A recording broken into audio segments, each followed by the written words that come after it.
आप सभी को नमस्कार। जीएस गुरुकुल लर्निंग चैनल में आप सभी का स्वागत है। आपसे विनम्र निवेदन है कि प्रस्तुत वीडियो जरूर देखें, पूरा देखें, स्किप न करें। पसंद आए तो लाइक एवं सब्सक्राइब जरूर करें। अगर आप लाइक और सब्सक्राइब करेंगे तो हमें मोटिवेशन मिलेगा, इसलिए विनम्र निवेदन है कि सब्सक्राइब जरूर करें।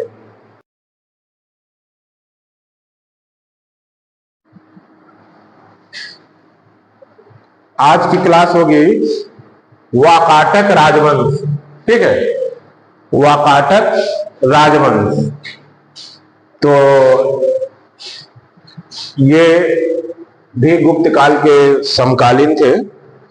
ठीक है, तो इसमें हम वाकाटक राजवंश शुरुआत करते हैं। वाकाटक राजवंश की स्थापना 255 ईसा के लगभग बिंधशक्ति नामक व्यक्ति ने की थी। इस राजवंश की स्थापना कौन किया था?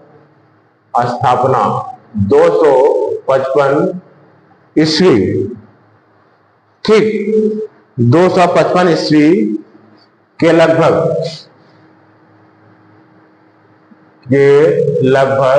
नाम था विंध्यशक्ति।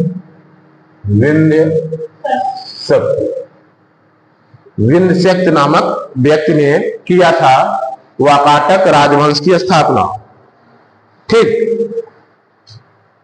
इसके पूर्वज मतलब सातवाहनों के अधीन बरार मतलब विदर्भ के स्थानीय शासक थे। किसके अधीन? विंध्यशक्ति के पूर्वज जो थे सातवाहनों के अधीन, सातवाहनों के अधीन बरार। ठीक, स्थानीय शासक थे, अधीनस्थ शासक थे, स्थानीय शासक थे। कौन थे? यही जो वाकाटक राजवंश वाले बिंध्यशक्ति के पूर्वज। ठीक है, बिंध्यशक्ति के पश्चात उसका पुत्र प्रवरसेन काफी चर्चित व्यक्ति हैं।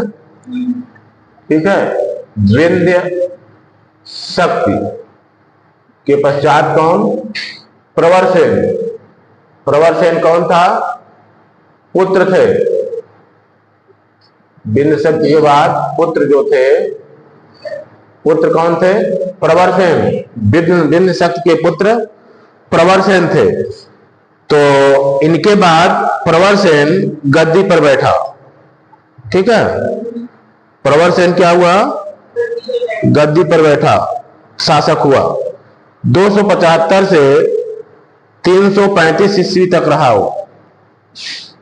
275 से 335 ईस्वी तक। ठीक, 275 से 335 ईस्वी तक वाकाटक वंश का यह अकेला ही शासक था जिसने सम्राट की उपाधि धारण की थी। कौन? प्रवरसेन ने सम्राट की उपाधि धारण की थी। ठीक है, प्रवरसेन ने सम्राट की उपाधि धारण की थी। इसके साथ ये भी खास बात है प्रवरसेन के साथ, जैसा कि पुराणों में भी वर्णित है। पुराणों के अनुसार इसने अश्वमेध यज्ञ करे थे। कितनी बार अश्वमेध यज्ञ करे थे? 4 बार। 4 बार अश्वमेध यज्ञ किए थे। ठीक, ये इसलिए भी ये जाने जाते हैं इसी अश्वमेध यज्ञ के नाते कि 4 बार अश्वमेध यज्ञ किए थे प्रवरसेन, जो कि वाकाटक राजवंश के थे। ठीक, 4 बार। प्रवरसेन के पश्चात ये साम्राज्य 2 भागों में विभाजित हो गया। एक प्रधान शाखा था, दूसरा वसीय शाखा। ठीक। और दोनों शाखाओं ने समानांतर रूप से शासन किया। प्रधान शाखा के प्रमुख राजा कौन थे? प्रधान शाखा की हम बात करते हैं। प्रवरसेन के बाद दो शाखाओं में बटा, दो शाखाओं। पहले को हम प्रधान शाखा कह सकते हैं, प्रधान शाखा, ठीक। और दूसरे को हम क्या कह सकते हैं? वासीय या वर्ष गुल्म, वासीय शाखा,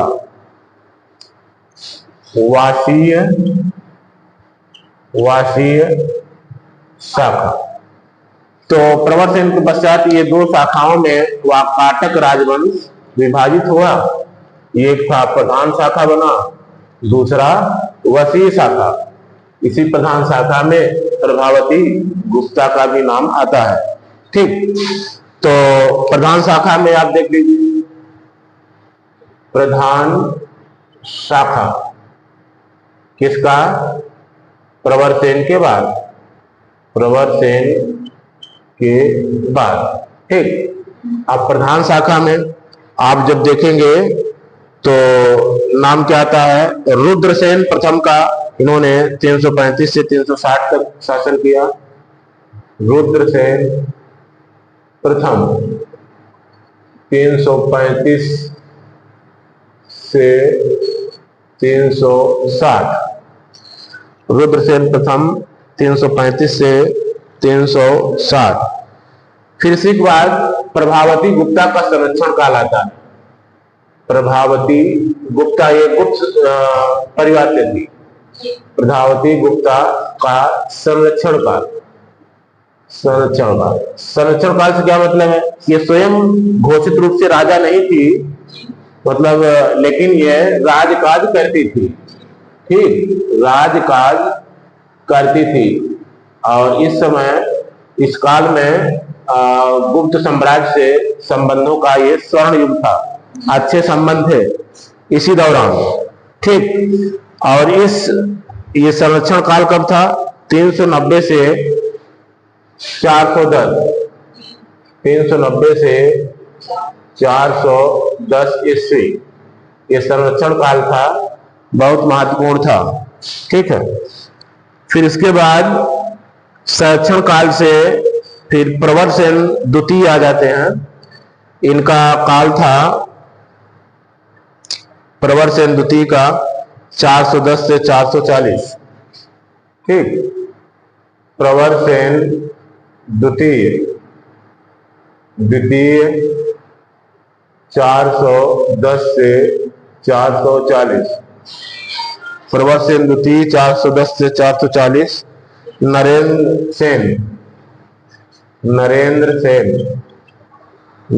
सेन 440 से 460, 440 से 460।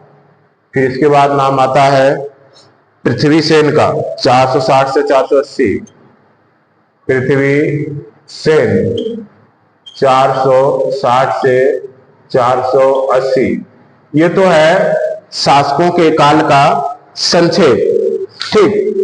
और फिर इसके बाद थोड़ा सा जो और महत्वपूर्ण है कि चंद्रगुप्त द्वितीय से इस वंश से क्या संबंध था, ठीक। तो चंद्रगुप्त द्वितीय की जो पुत्री थी, गुप्त शासक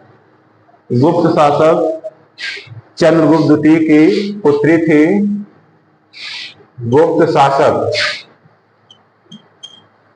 चंद्रगुप्त द्वितीय की पुत्री थी प्रभावती गुप्ता। वाकाटक राजवंश, इसमें हम लोग पढ़ रहे थे गुप्त शासक चंद्रगुप्त द्वितीय की पुत्री कौन थी? की पुत्री प्रभावती गुप्ता, ठीक। तो ये प्रभावती गुप्ता का विवाह इनसे हुआ था, हाँ, वाकाटक राजवंश में, ठीक है, रुद्रसेन द्वितीय से, ठीक। किससे हुआ था? रुद्रसेन द्वितीय से हुआ था। किसका? प्रभावती गुप्ता का। प्रभावती गुप्ता कौन थी? चंद्रगुप्त द्वितीय की पुत्री। ठीक है, चंद्रगुप्त द्वितीय की पुत्री थी, उन्हीं से इनका विवाह हुआ था। तो ये संरक्षण काल इन्हीं का काल कहा जाता है, यही प्रभावती गुप्ता का काल। ठीक है, तो वाकाटकों का राज्य गुप्त एवं शक राज्यों के बीच था। कहां था? वाकाटकों का राज्य कहां था? वाकाटकों का राज्य गुप्त एवं शक राज्यों के बीच था। राज्य गुप्त एवं शक के बीच। शक कौन? ये जो पश्चिम के वाले शक थे, शक की जो पश्चिमी शाखा थी। ठीक, तो वही ये मध्य में था, तो एक प्रकार से बफर राज्य था। ठीक, तो इन दोनों के बीच में था। राज्यों पर विजय प्राप्त करने के लिए चंद्रगुप्त ने इस संबंध को स्थापित किया था। ठीक, ये संबंध एक प्रकार से विजय प्राप्त करने के उद्देश्य से भी बनाया गया था।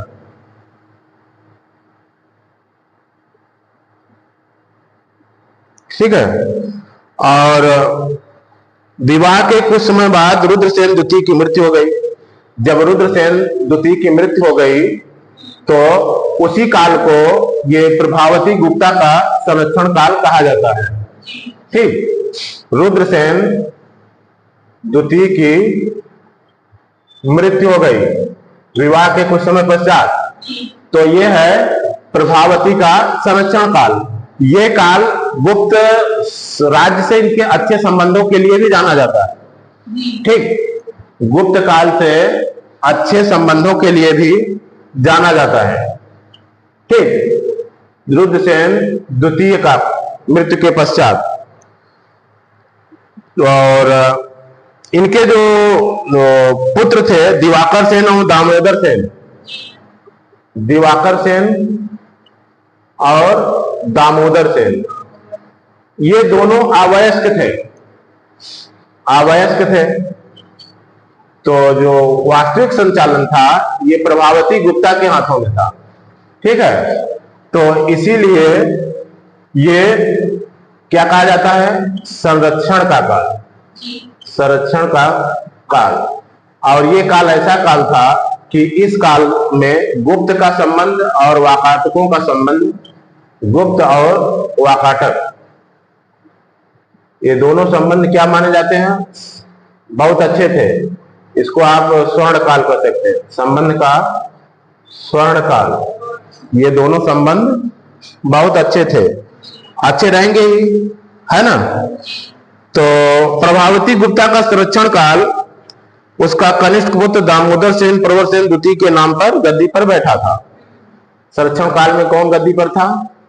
दामोदर सेन। दामोदर सेन गद्दी पर था और संरक्षण किसका था?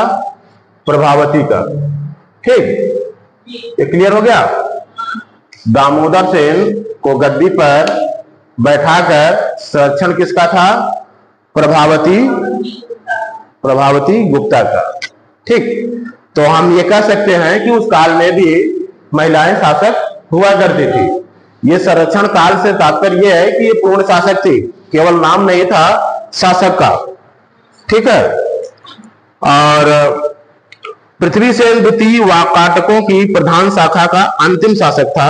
इसके बाद राज्य वासीम शाखा के हरिसेन के हाथों में चला गया। कौन था अंतिम शासक?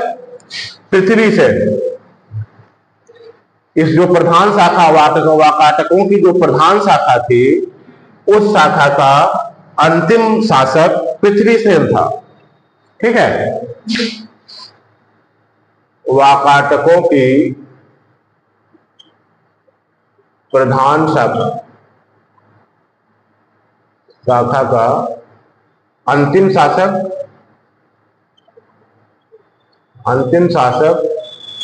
पृथ्वीसेन था। पृथ्वीसेन, ठीक है, ये अंतिम शासक था प्रधान शाखा का। और इसके बाद ये जो शासन था, शासन वाकाटकों की जो दूसरी शाखा थी, वाकाटकों की दूसरी शाखा, दूसरी कौन थी? वसीय। दूसरी जो शाखा थी वसीय, उसी के अधीन चला गया। ठीक, वासीम शाखा के अधीन, वासीम शाखा के अधीन चला गया, अधीन चला गया। अब यहां से ये जो अंतिम शासक थे पृथ्वीसेन, इसके बाद एक प्रकार से प्रधान शाखा समाप्त हो जाती है, अब यहीं से वसीम शाखा शुरू हो जाती है। शुरू नहीं मतलब वसीम शाखा में ये राज्य मिल जाता है, इस राज्य के लिए वसीम शाखा की शुरुआत हो जाती है। और उस वसीम शाखा का जो शासक था हरिसेन, वसीम शाखा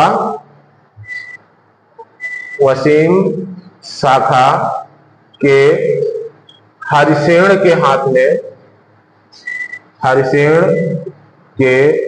हाथ में चली जाती है ये पूरा शासन।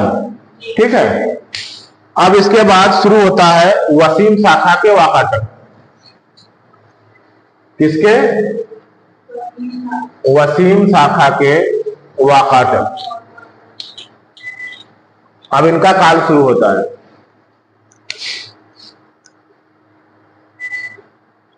वसीम शाखा के वाकाटक।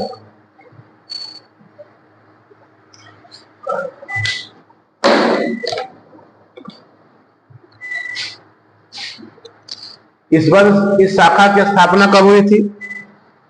330 ईस्वी में। वसीम शाखा की स्थापना 330 ईस्वी में हुई थी। ठीक, और सम्राट प्रवरसेन के छोटे पुत्र सर्वसेन, अब आपको पीछे आप पढ़ चुके थे ना कि प्रवरसेन के बाद वाकाटक क्या हुए थे? दो भागों में बट गए थे, एक प्रधान था, दूसरा वसीम था। तो इसीलिए ये जो वसीम शाखा है, वसीम शाखा, इसकी शुरुआत किसने करी थी? इसी प्रवरसेन के पुत्र थे सर्वसेन।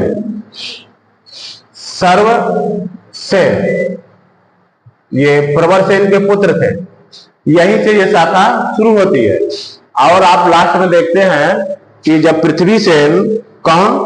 पृथ्वीसेन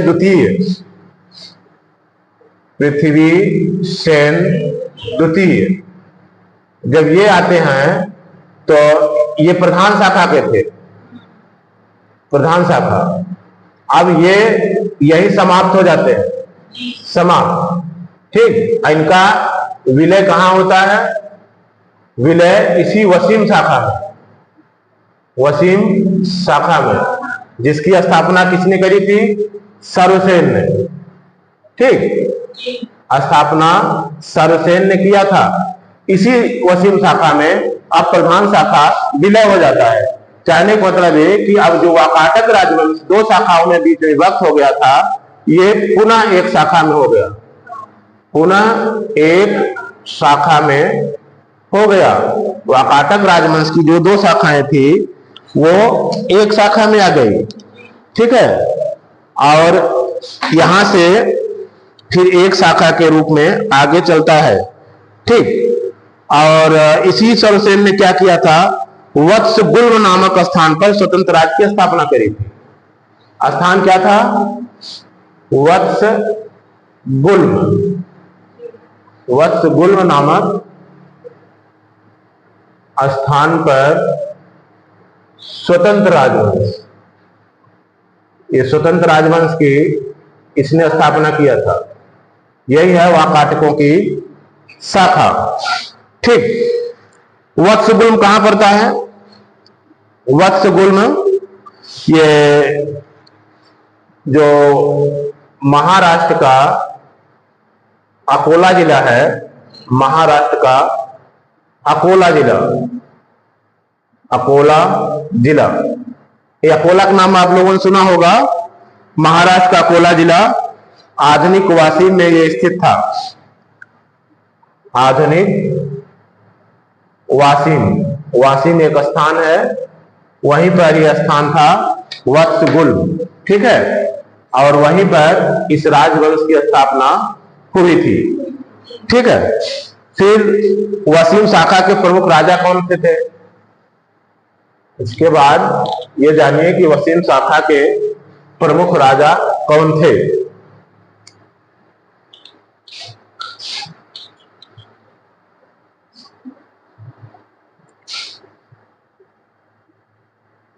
वसीम शाखा के प्रमुख राजा,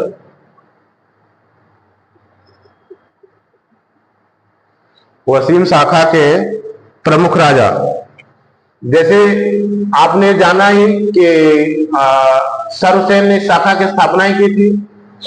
सर्वसेन, तो सबसे पहले सर्वसेन ही होंगे, और इसके बाद विंध्य शक्ति द्वितीय, विंध्य शक्ति द्वितीय, ठीक। तो प्रथम कौन थे? विंध्य शक्ति प्रथम कौन थे? अगर विंध्य शक्ति द्वितीय थे तो प्रथम भी कोई रहा होगा, यही इस वंश की स्थापना करे थे, वाकाटक राजवंश की, ठीक, पीछे आप पढ़े हैं। तो विंध्य शक्ति द्वितीय, इनका काल था 350 से 400 ईस्वी, 350 से 400 ईस्वी, ये इनका काल था, ठीक। स्थापना सर्वसेन ने किया था। फिर इसके बाद प्रवर सेन द्वितीय, प्रवर सेन द्वितीय, और प्रवर सेन प्रथम कौन थे? जिसने 4 अश्वमेध यज्ञ किया था, ठीक। तो ये प्रवर सेन द्वितीय का काल है 400 से 415 ईस्वी, 400 से 415 ईस्वी, ये हैं प्रवर सेन द्वितीय, जो कि वसीम शाखा के राजा हैं, ठीक। इसके बाद है हरिसेन, हरिसेन 475 से 510, हरिसेन 475 से 510, ये हरिसेन प्रयाग प्रशस्ति वाले नहीं हैं, ये दूसरे हरिसेन हैं, ध्यान में रखिएगा, ठीक। तो इसी हरिसेन के समय में प्रथम शाखा का विलय हुआ था ना, प्रथम शाखा जो प्रधान शाखा थी, प्रधान शाखा का विलय कराए थे, यही थे ना, विलय कराए थे। ये है हरिसेन प्रथम, हरिसेन द्वितीय, ये हरिसेन के समय में प्रधान शाखा का विलय हुआ था। क्लियर हो गया? तो ये हरिसेन हो गए। यही हरिसेन जो है, यहीं तक हम इनके बारे में जानते हैं। हरिसेन वासी शाखा का सर्वाधिक शक्तिशाली शासक था। वासी शाखा का सर्वाधिक शक्तिशाली, सर्वाधिक शक्तिशाली कौन था? हरिसेन। ये हरिसेन सर्वाधिक शक्तिशाली राजा थे इस शाखा के, ठीक है, सर्वाधिक शक्तिशाली। वाकाटक वंश के राजा प्रवर सेन द्वितीय ने मराठी प्राकृत काव्य सेतुबंध की रचना की थी। मराठी प्राकृत भाषा थी, प्राकृत काव्य, ठीक। मराठी प्राकृत काव्य की रचना प्रवर सेन द्वितीय, सेतुबंध नाम था इसका, सेतुबंध, इसकी रचना प्रवर सेन द्वितीय ने की थी, प्रवर सेन द्वितीय, ठीक। इसकी रचना प्रवर सेन द्वितीय ने करी थी, ठीक है।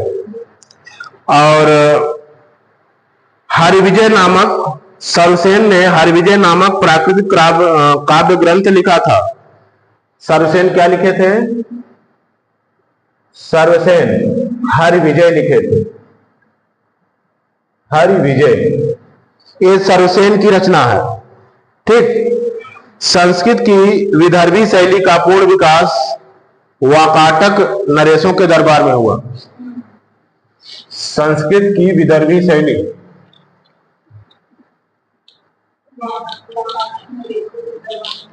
ठीक है, हाँ, संस्कृत की विदर्भी शैली इसका विकास कहां हुआ? वाकाटक नरेशों के दरबार में। नरेशों के दरबार में ये विदर्भी शैली का यहीं पर विकास हुआ था। ठीक है। और चंद्रगुप्त द्वितीय के राजकवि कालिदास कुछ समय के लिए प्रवरसेन द्वितीय की राजसभा में भी निवास किए थे। ये चंद्रगुप्त द्वितीय इनके दरबार में नवरत्नों में कौन थे? कालिदास थे ना। कालिदास ने नाटककार थे, नाटक लिखा था। ठीक।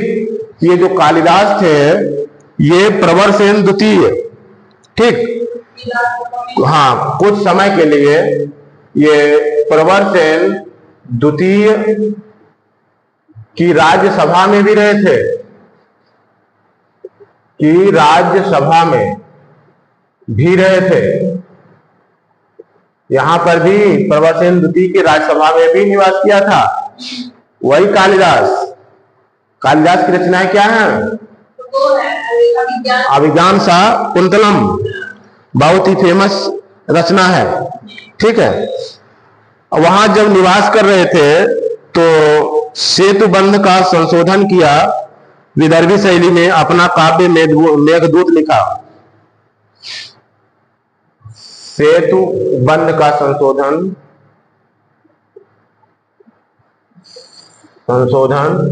और विदर्भी शैली में क्या लिखा था? मेघदूत। वहीं को इन्होंने लिखा था। और ये वाकाटक जो थे ये किस धर्म को मानते थे? ब्राह्मण धर्म को मानते थे। वाकाटक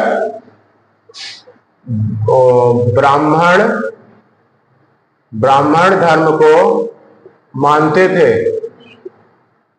ठीक है। ब्राह्मण धर्म को मानते थे और शिव एवं विष्णु की पूजा करते थे। शिव एवं विष्णु की, है ना।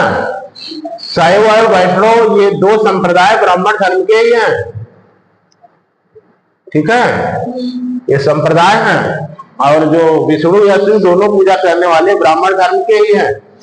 वही ब्राह्मण धर्म आधुनिक में हिंदू धर्म के नाम से जाना जाता है। ठीक है। और इतना क्लियर हो गया ना। ब्राह्मण धर्म को मानते थे, शिव एवं विष्णु दोनों की पूजा करते थे। ठीक, उपासक थे। और वाकाटक नरेश पृथ्वीसेन द्वितीय के सामंत व्याघ्रदेव ने नचना का मंदिर, व्याघ्रदेव थे, व्याघ्रदेव, इन्होंने नचना का मंदिर बनवाया। नचना का मंदिर बनवाया था। नचना का मंदिर बनवाया था। फिर अजंता का 16वां 17वां गुफा जो है और 19वें गुहा का चैत्य का निर्माण वाकाटकों के शासन काल में ही हुआ था। किसका? अजंता गुफा है ना। अजंता की गुफा में कौन कौन से? 16वां 17वां बिहार और 19वां चैत्य। 16वां 17वां बिहार और 19वां चैत्य। इनका निर्माण कब हुआ था? इनका निर्माण वाकाटकों के समय में ही हुआ था। वाकाटकों के समय में हुआ था। ठीक, वाकाटकों के समय में ही हुआ था। फिर वाकाटकों के बाद हम पढ़ेंगे पुष्यभूति वंश। पुष्यभूति वंश, तो पुष्यभूति वंश या वर्धन वंश ये कब का है? जब गुप्त काल का पतन हुआ तो अनेक छोटे छोटे राजवंश बने, उसी में एक पुष्यभूति वंश या वर्धन वंश है। ठीक, तो अनेक राज्य बने, उनमें से कौन कौन से राज्य हैं? उन राजवंशों जिनमें से उद्भव हुआ, तो उन राजवंशों में मैत्रक, मौखरी, मैत्रक है, और कौन है? मौखरी, मैत्रक, मौखरी, पुष्यभूति वंश, पुष्यभूति वंश और परवर्ती गुप्त। परवर्ती गुप्त, ये परवर्ती गुप्त से तात्पर्य यह है कि ये गुप्त काल के बाद के हैं। ठीक, मतलब कि जो उन्हीं में से जो गुप्त के बाद हुए तो उन्हीं वही परवर्ती गुप्त काल है।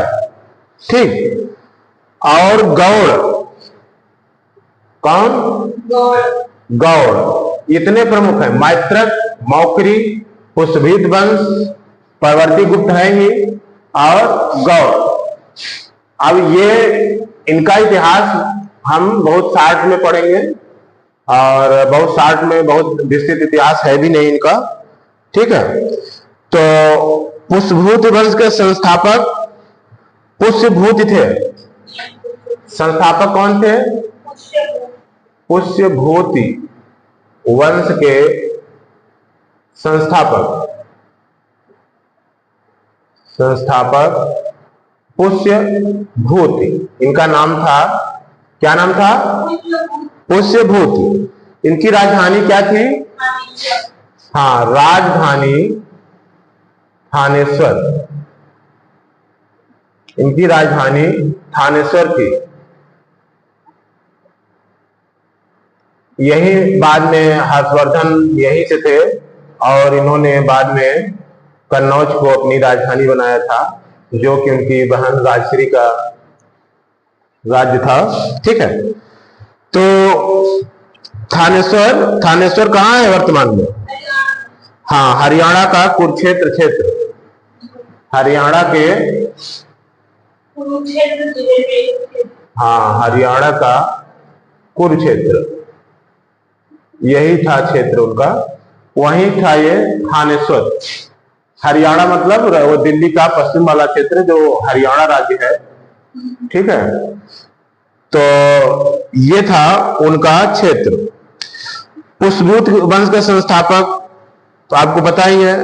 और प्रभाकर वर्धन इस वंश की स्वतंत्रता का जन्मदाता था।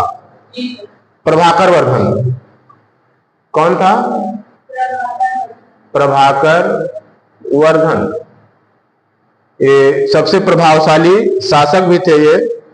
ठीक है, इन्होंने परम भट्टारक महाराजाधिराज की उपाधियां धारण की थी।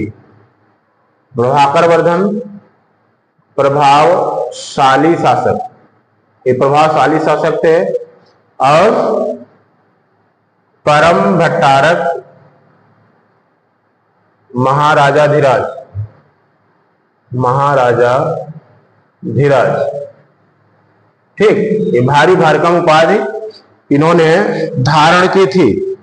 परम भट्टारक और महाराजाधिराज की उपाधियां इन्होंने धारण की थी। प्रभाकर वर्धन की पत्नी यशोमती से दो पुत्र राजवर्धन, हर्षवर्धन, और एक पुत्री कौन हुई थी? उनकी एक राजश्री। ठीक, तो ये दो पुत्र और एक पुत्री थी। किसके? प्रभाकर वर्धन के।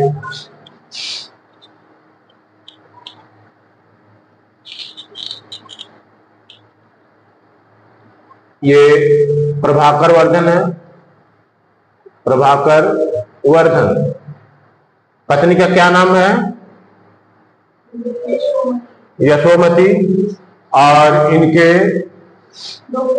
यही परम भट्टारक महाराजा धीराज की उपाधि धारण करते हैं, परम भट्टारक और महाराजा धीराज, महाराजा धीराज। और इनके दो पुत्र थे, राजवर्धन,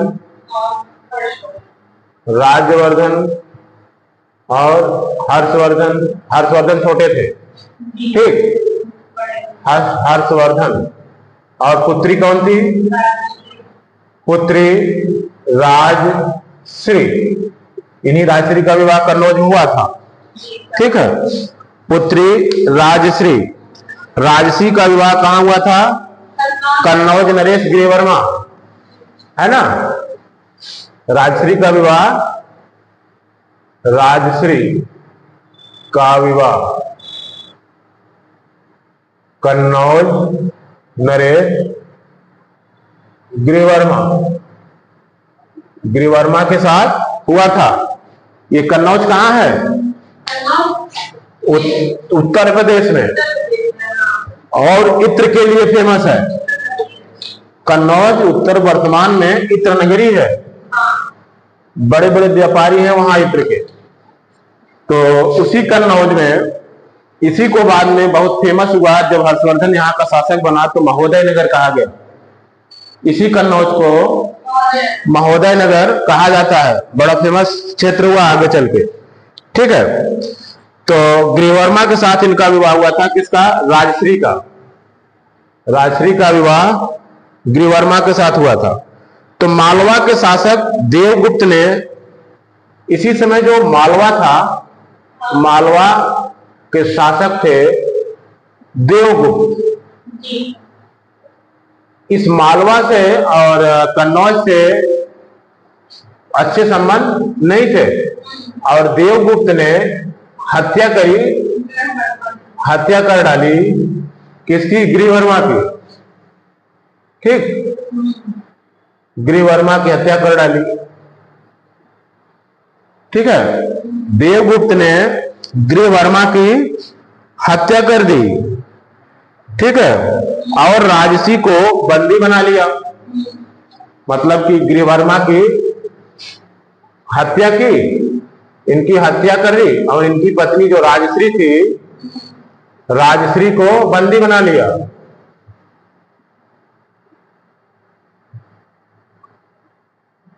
पत्नी राजश्री को बंदी बना लिया, ठीक। अब यहां पर दो काम किया, एक तो पत्नी को बंदी बना लिया, मतलब किसके? हर्षवर्धन की बहन को, और उनके हर्षवर्धन की बहनोई का हत्या कर डाली। यहां पर दो घटनाएं एक साथ हुआ। तो उस समय हर्षवर्धन छोटा था, मतलब 16 साल की ही एज थी लगभग। हर्षवर्धन छोटा था उस समय। तो राजवर्धन ने, और उनके बड़े भाई थे राजवर्धन, तो राजवर्धन क्या करते हैं? राजवर्धन ने देवगुप्त, यही जिसने हत्या किया था किसकी? गृहवर्मा की। राजवर्धन ने देवगुप्त की हत्या कर दी। अब देवगुप्त का मित्र था शशांक, ठीक। राजवर्धन क्या किए? देवगुप्त को मार डाला, और देवगुप्त का मित्र जो गौड़ शासक था शशांक, देवगुप्त का मित्र था और गौड़ शासक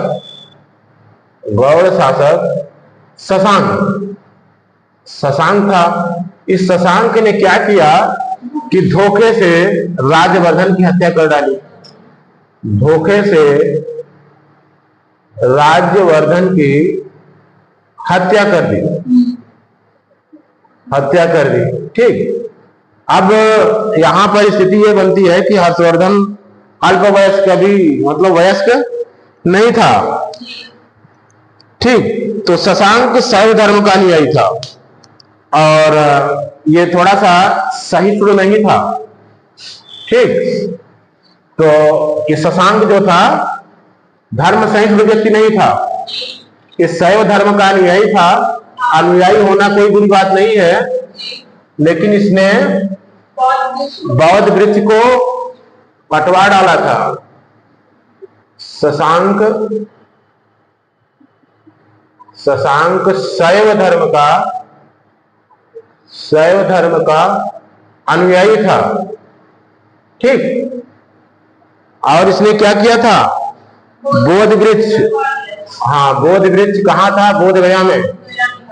बोध वृक्ष को कटवाया था। ये इसके साथ है, इसके हम मतलब धार्मिक सोच की बात यहां पर है। तो ये बोध वृक्ष को कटवाया था। अब राजवर्धन की मृत्यु कब हुई थी? मतलब जब धोखे से हत्या की गई थी राजवर्धन की, तो 606 ईस्वी का समय था वो।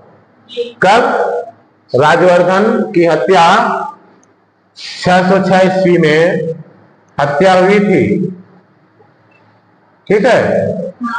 606 ईस्वी में राजवर्धन की हत्या हुई थी, ठीक। अब उस समय हर्षवर्धन 16 साल का था। 16 वर्ष की आयु में हर्षवर्धन थानेश्वर की गद्दी पर बैठा। थानेश्वर की गद्दी पर बैठा। अब सबसे महत्वपूर्ण प्रश्न इसके था कि अब ये इनके बहनोई थे। कौन? बहनोई मारे जा चुके थे। इनकी बहन थी राजश्री, ठीक। अब दो बातें हर्षवर्धन के सामने थी कि अपने बहनोई की हत्या का बदला लेना और राजश्री को कारागार से मुक्त कराना। ये इनके सामने पहली समस्या थी हर्षवर्धन के सामने कि उनको कारागार से मुक्त कराना है, ठीक। हर्षवर्धन को शिलादित्य के नाम से भी जाना जाता है। हर्षवर्धन को शिलादित्य के नाम से भी जाना जाता है। हर्षवर्धन को शिलादित्य के नाम से जाना जाता है, ठीक है। इन्होंने भी परम भट्टारक की उपाधि धारण की थी। परम भट्टारक की उपाधि हर्षवर्धन ने भी धारण की थी। इनके पिताजी ने भी धारण किया था, ठीक है।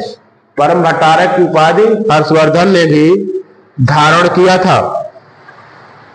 हर्ष ने आगे क्या होता है कि हर्ष ने किसको पराजित किया? हर्ष ने शशांक को पराजित करके, हाँ शशांक को पराजित करके कन्नौज पर अधिकार कर लिया। कन्नौज पर अधिकार कर लिया और फिर इसके बाद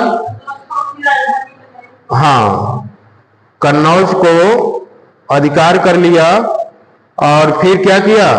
उनके सामने एक समस्या और थी ना, अपनी बहन को मुक्त कराना, ठीक है। और उसको अपनी राजधानी बना लिया था और अपनी बहन को मुक्त कराया था। मुक्त क्या कि उनकी बहन भागकर जंगलों में जाकर आत्महत्या करने वाली थी और वहीं से हर्ष ने अपनी बहन को बचाया था, ठीक। फिर इसी कन्नौज को हर्ष ने अपनी राजधानी बनाया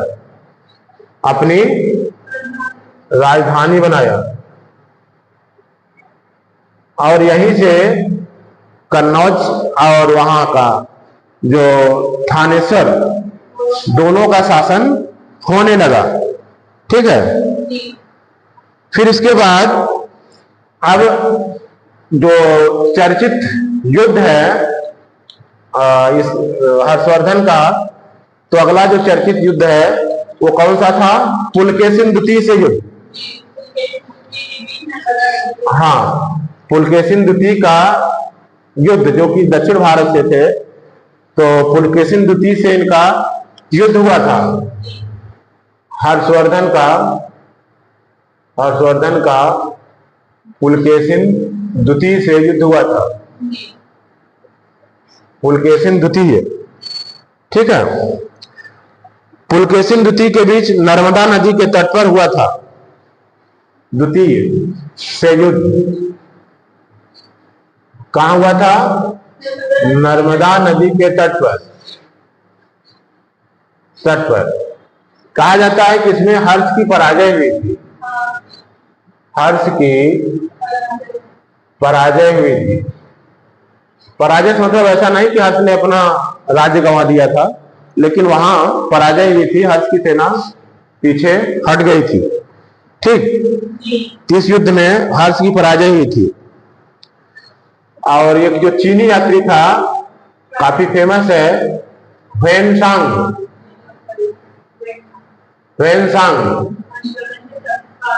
हाँ, हर्ष के काल में ही भारत आया था। हर्ष के काल में भारत आया था ह्वेनसांग।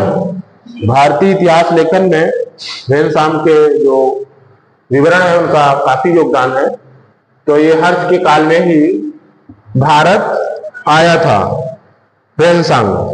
ठीक, ह्वेनसांग, हाँ, इसी ह्वेनसांग को यात्रियों का राजकुमार कहा जाता है। यात्रियों का राजकुमार किसको कहा जाता है? ह्वेनसांग को। ठीक है। नीति का पंडित, वर्तमान का शाक्य मुनि। यात्रियों का राजकुमार, नीति का पंडित, वर्तमान का शाक्य मुनि, ये सब इसके नाम हैं। शाक्य मुनि इसी ह्वेनसांग को कहा जाता है। ठीक, नालंदा विश्वविद्यालय में इनका ये आया क्यों था? ह्वेनसांग भारत क्यों आया था? ह्वेनसांग नालंदा विश्वविद्यालय में पढ़ने के उद्देश्य से और बौद्ध ग्रंथों के संग्रह के उद्देश्य से आया था। बौद्ध ग्रंथों के संग्रह के उद्देश्य से, पढ़ने के उद्देश्य से और बौद्ध ग्रंथों के संग्रह के उद्देश्य से ह्वेनसांग भारत आया था। ठीक, किसके काल में आया था? हर्षवर्धन के काल में। ठीक है। हर्ष ने कब? 641 ईस्वी में। हर्ष ने 641 ईस्वी में अपने दूत चीन भेजे थे। कहां? अपने दूत चीन भेजे थे 641 ईस्वी में। और 643 एवं 645 में 2 चीनी दूत हर्ष के दरबार में आए थे। ठीक है। 643 एवं 645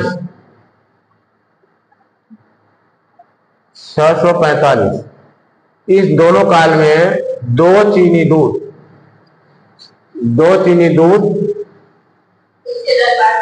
हाँ, 2 चीनी दूत हर्ष के दरबार में आए थे। हर्ष के दरबार में आए थे। ये तथ्य है, ये भी ध्यान रखिएगा कि 641 में हर्ष ने अपने दूत चीन भेजे थे, 643 और 645 में। ठीक है। 643 और 645 में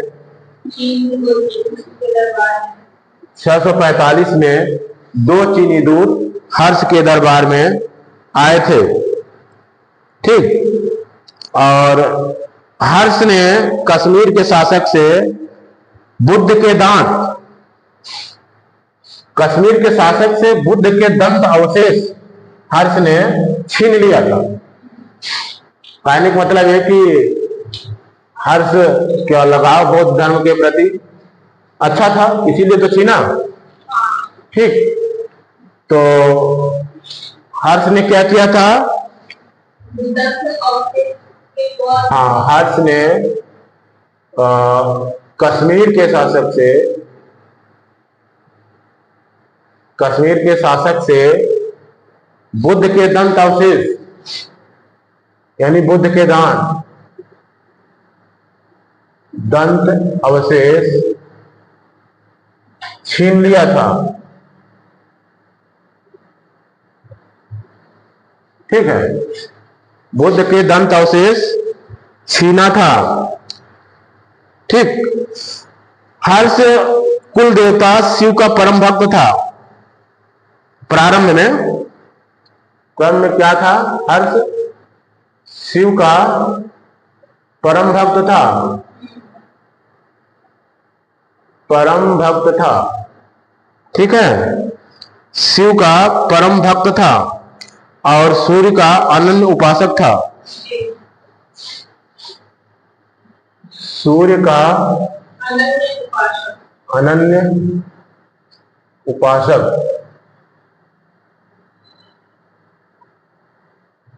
ठीक, सूर्य का अनन्य उपासक था। ठीक है।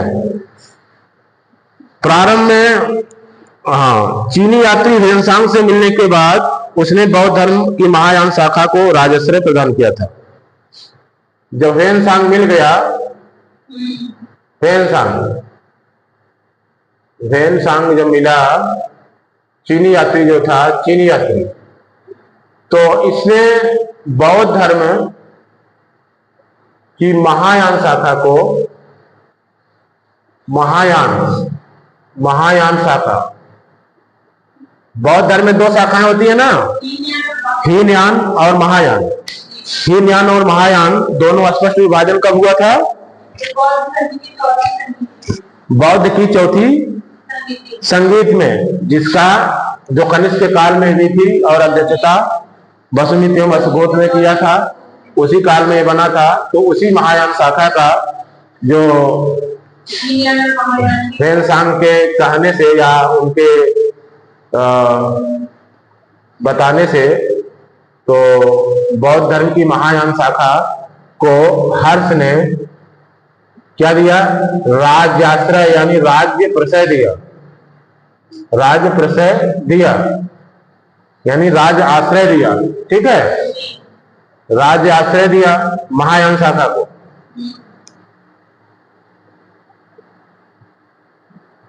ठीक। और क्या किया? स्वयं पूर्ण बौद्ध बन गया।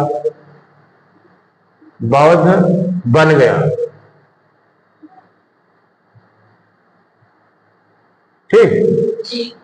ये जो प्रयाग में जो परिषद का आयोजन करता था, विद्वानों के संगम का आयोजन करता था, यही हर्ष थे। ठीक। तो ये बाद में क्या होते हैं? बौद्ध बन जाते हैं। हर्ष के समय में नालंदा महाविहार महायान बौद्ध धर्म शिक्षा का केंद्र था। कौन था? नालंदा बौद्ध विहार। नालंदा बौद्ध विहार। नालंदा कहाँ है? हाँ, नालंदा बौद्ध विहार क्या था? हर्ष के समय में नालंदा बौद्ध विहार महायान शाखा का केंद्र था। ठीक है, महायान शाखा का केंद्र था। किसके समय में? हर्ष के समय में। ठीक। और वहां पर बौद्ध धर्म की शिक्षा दी जाती थी। बौद्ध धर्म की शिक्षा। ठीक। और हर्ष के साथ क्या खास है? हर्ष प्रयाग में प्रति 5वें वर्ष, हर्ष प्रयाग में प्रति 5वें वर्ष हाँ, महामोक्ष परिषद, मतलब एक समारोह ही है महामोक्ष परिषद, जो एक समारोह था का आयोजन करता था, जहां पर बहुत विद्वान भी उपस्थित होते थे और शैव वैष्णव मतलब ये ब्राह्मण धर्म के लोग भी उपस्थित होते थे। ठीक है। ह्वेनसांग स्वयं 6वें समारोह में शामिल हुआ था।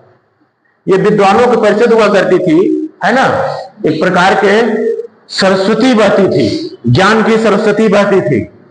ठीक है। इतने ज्यादा विद्वानों का वहां संगम होता था उस महामोक्ष परिषद में। जो 6वां परिषद था, 6वें परिषद में स्वयं ह्वेनसांग भाग लिया था। ह्वेनसांग 6वें परिषद में भाग लिया था। ठीक। ह्वेनसांग स्वयं 6वें परिषद में भाग लिया था महामोक्ष परिषद के। ठीक।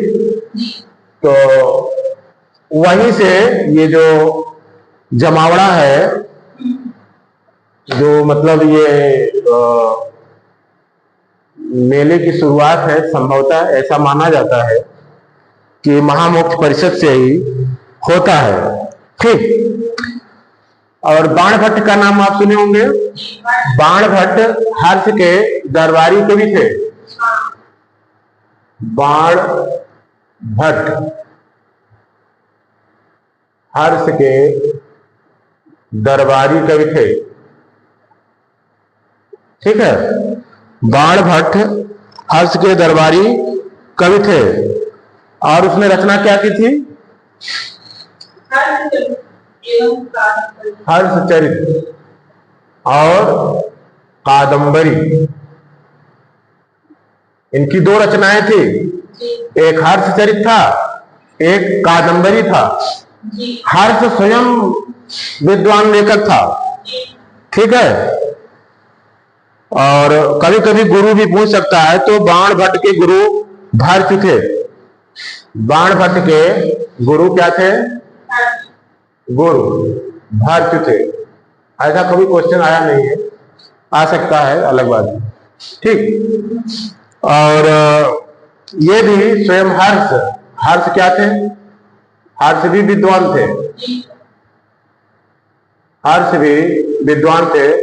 इन्होंने भी रचनाएं करी थी। 3 संस्कृत नाटक ग्रंथों की रचना करी थी हर्ष ने। हाँ, 3 संस्कृत ग्रंथों की रचना करी थी। कौन से 3 थे?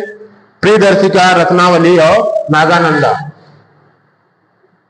प्रियदर्शिका, रत्नावली और नागानंदा। प्रियदर्शिका, रत्नावली और नागानंदा, ये तीनों की रचनाएं किसने करी थी? हर्ष ने। ठीक है। हर्षवर्धन ने इन तीनों की रचनाएं किया था, करी थी। और हर्ष को भारत का अंतिम हिंदू सम्राट माना गया। हर्ष को भारत का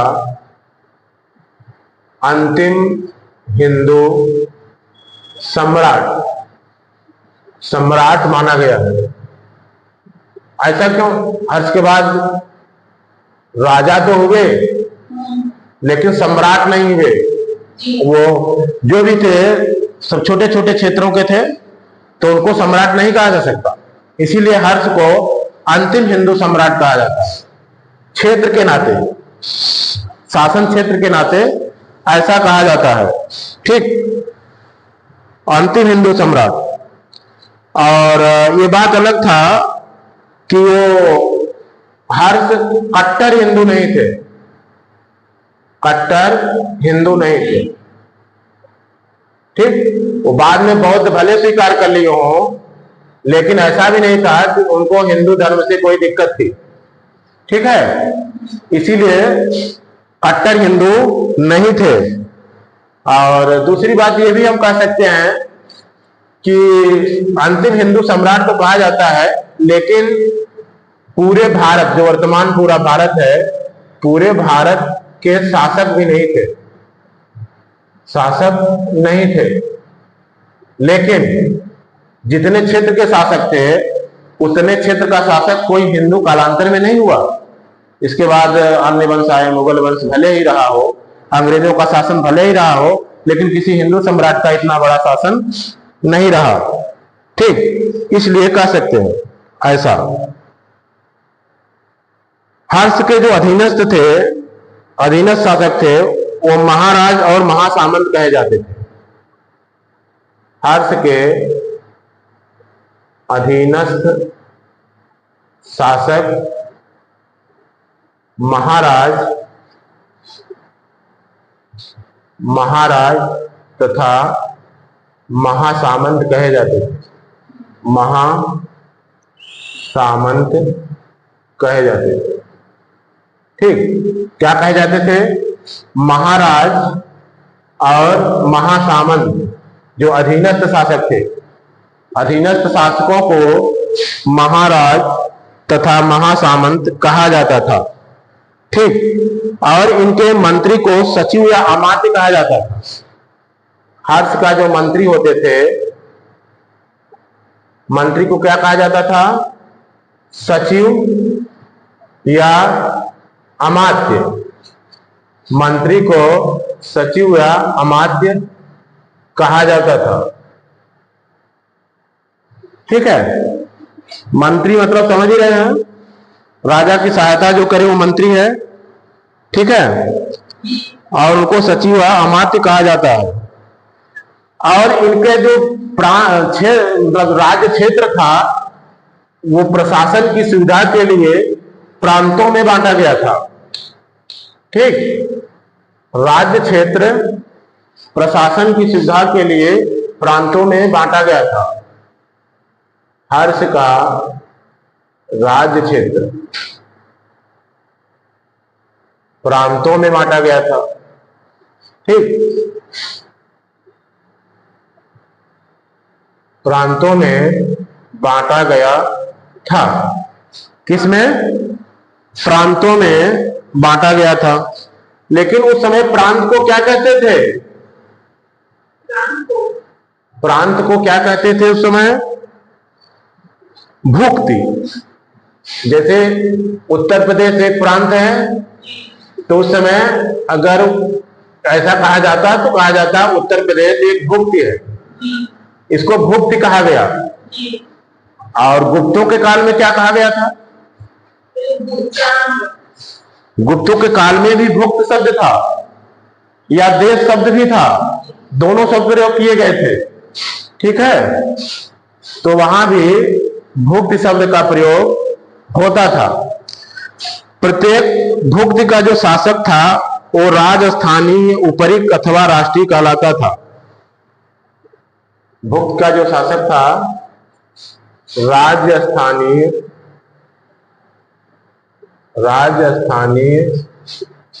उपरिक, क्या? राजस्थानीय, उपरिक या राष्ट्रीय जैसे शब्दों का प्रयोग होता था। राष्ट्रीय जैसे शब्दों का प्रयोग होता था। किसके लिए प्रयोग होता था? ये राजस्थानी, उपरिक, राष्ट्रीय क्या थे? ये भुक्ति के जो, हाँ, जो मतलब शासक थे, ये भुक्त के शासकों का नाम था। ये शासक थे राजस्थानीय, उपरिक या राष्ट्रीय, ये इनके शासक थे। ठीक है, भुक्त का विभाजन जिलों में था। जिलों मतलब डिस्ट्रिक्ट। अब सवाल यह है कि उस समय जो आज जिला कहा जाता है, उस समय जिलों को क्या कहा जाता था? तो भुक्ति। अब भुक्ति को जो आज जिलों में है, तो उस समय विषय कहा जाता था। क्या कहा जाता था? विषय।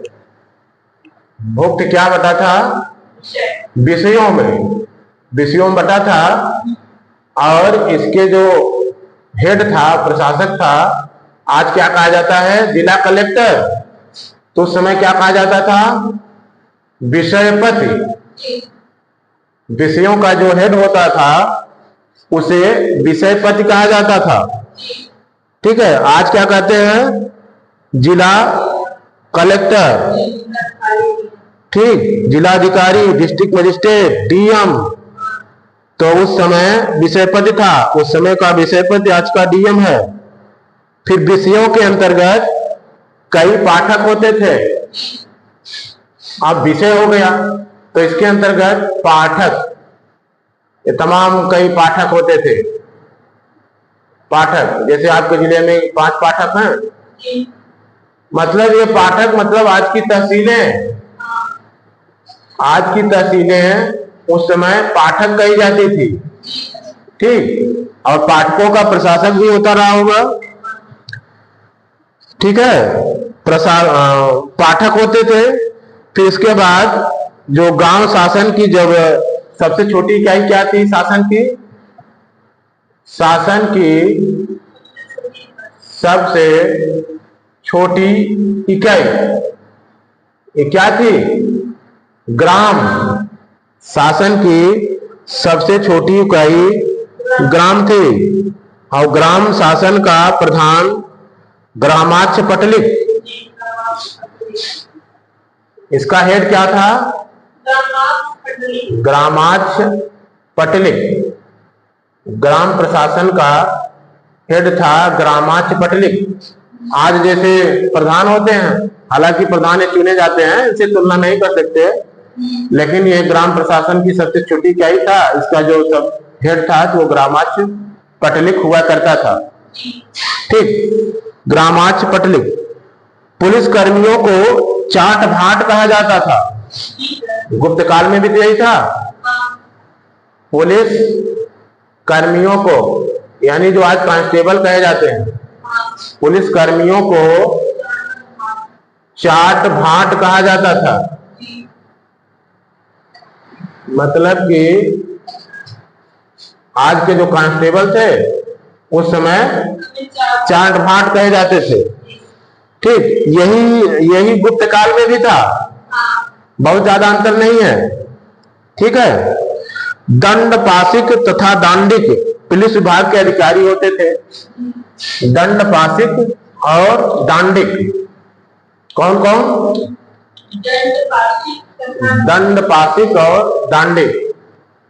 दंड पाशिक और दांडिक। दांडिक ये क्या थे? पुलिस अधिकारी थे, आज के एसपी वगैरह की तरह। पुलिस एसपी, डीएसपी, ऐसे ही यही सब तो अधिकारी होते हैं ना। तो ये पुलिस अधिकारी हुआ करते थे। ठीक है, अब थोड़ा सा जो मंत्रिपरिषद थी, हर्षचरित के अनुसार, हर्ष की मंत्रिपरिषद जो हर्षचरित में लिखा गया है, हर्षचरित के अनुसार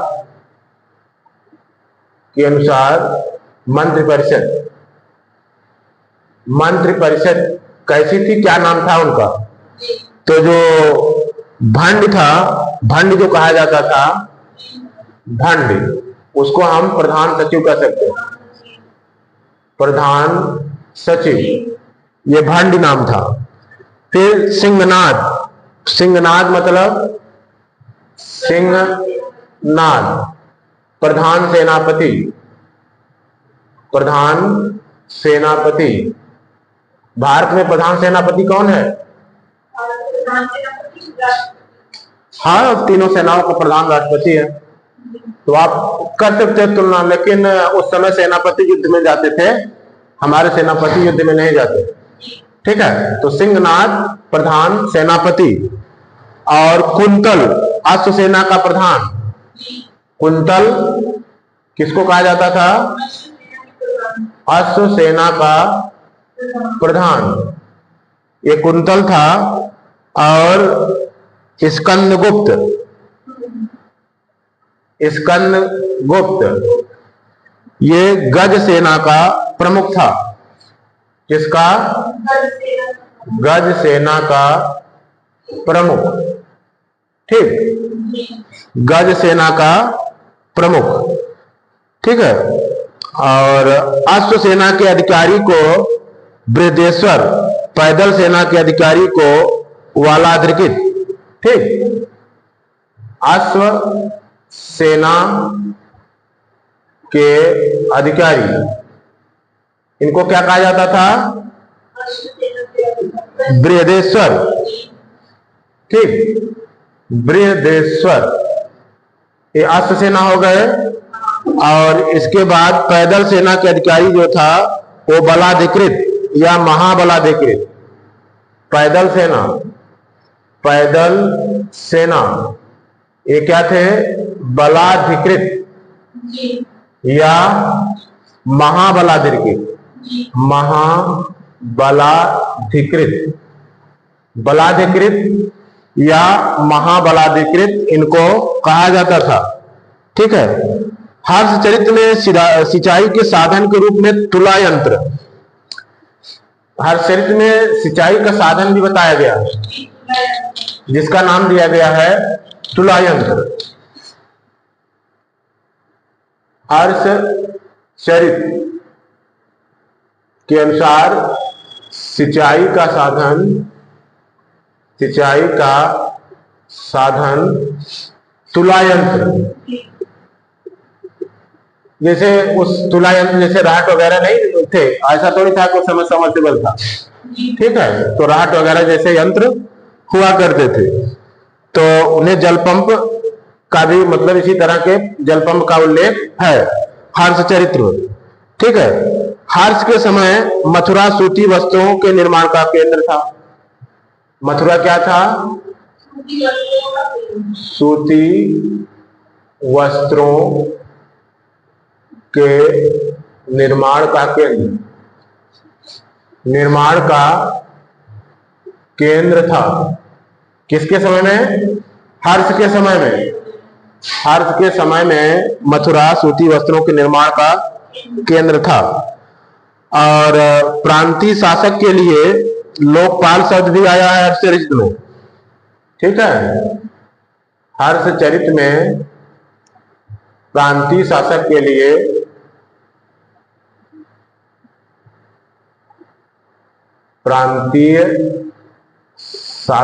लिए लोकपाल शब्द आया है।